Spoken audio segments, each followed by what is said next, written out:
I know what you're thinking. Pixie, you're already incapable of shutting the fuck up. Why would we want to listen to you talk about something we don't care about for 5 to 8 minutes? That is because I think you need to know about the Madonna horror complex, specifically in horror. Why else do you think women are reduced to the virgin and the slut? Disclaimer, this analysis could be done in 100 different ways regarding gender, but that's not what this video essay is about. This will briefly explore Dracula and Black Swan to show how it illustrates the Madonna horror complex in the genre of popular horror.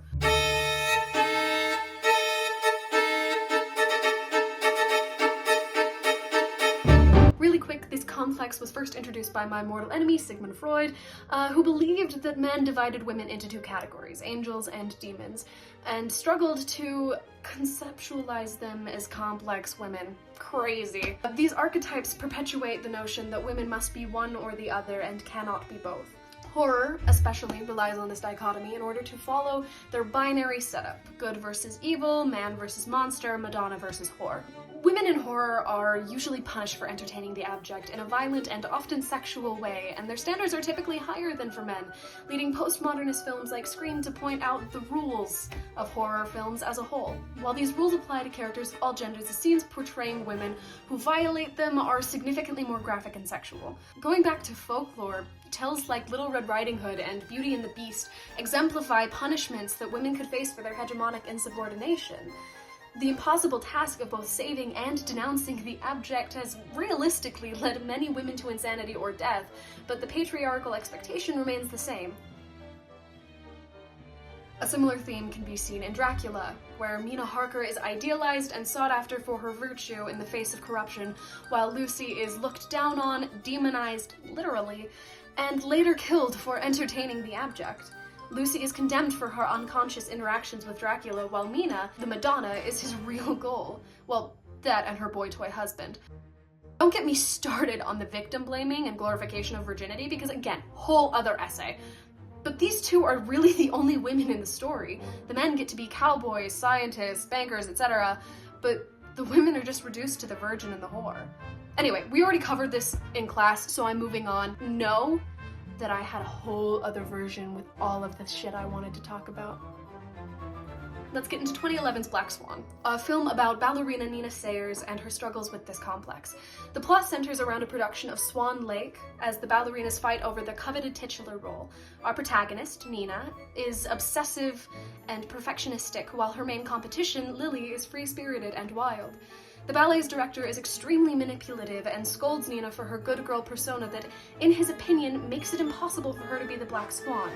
Above all, he wants Nina's corruption, and it's implied that he's corrupted many women before her. While Nina is eventually cast as the lead, her desperation to be perfect begins to deteriorate her already fragile mental health.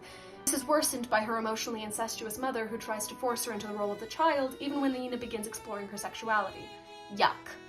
With the insane pressure from her mother to be the Madonna and her director to be the whore, Nina begins to act out, hurting herself and others, doing drugs, and engaging in reckless sex.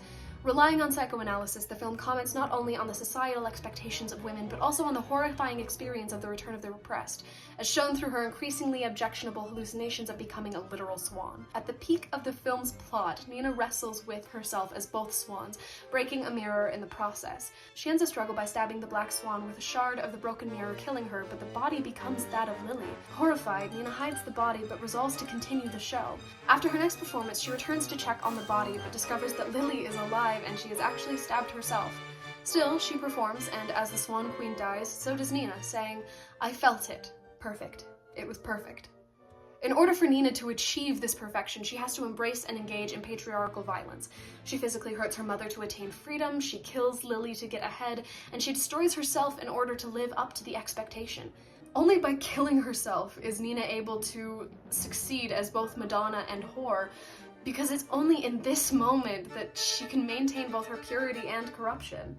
After this, she's just a whore. This also brings up an interesting argument regarding consent for women in horror. I mean, in Dracula, Lucy is considered a lesser vampire because she doesn't consent to her transformation. If Nina had rejected her corruption, would she have been saved? While I don't have time to go into as much detail as I want to debrief what I've discussed. The Madonna and horror are diametrically opposed, which makes existing in a gray space fundamentally impossible, but the two need each other in order to survive. You can see this expectation in all media, but it's almost painful in horror. I intentionally tried to stay away from any examples that relied on graphic sexual violence against women because I wanted to show that even when sex isn't a necessary plot point, these women are still dehumanized for the sake of this dichotomy. These examples use the horror to make an example. Lucy not only becomes a monster but dies in both flesh and spirit. Nina destroys everything, including herself, while failing to be both.